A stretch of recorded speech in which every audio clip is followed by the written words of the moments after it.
As Tropical Storm Ophelia makes its way north, there are reports of downed trees across central and eastern North Carolina. That has impacted a lot of roads. The storm has also brought down a number of power lines. Right now, there are about 12,000 scattered power outages across the state. Here in the Triangle, the hardest hit area is in the Bull City with about 2,000 outages. Jamice Price live at the intersection of Lebanon Circle and Guest Road in North Durham, where, Jamice, it's raining and there are some lights out there.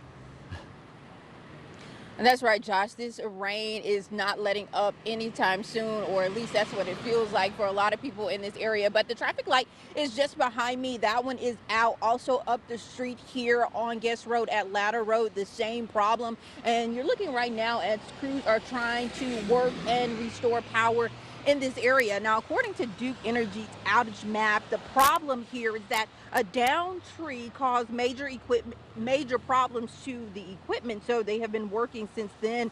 And most people in this area found out that the power was out just about 7 this morning, and it could be midnight before power is restored. We also stopped by a nearby subdivision and spoke with homeowners who described being frustrated but grateful things aren't worse. And typically in these cases, we've seen crews work to remove the downed limbs first, and that's a major step that they have to take in order to really start the restoration process. So again, these crews will be out here for the evening working to try and restore power in this area, and we're told it could be midnight before power is back on. Josh.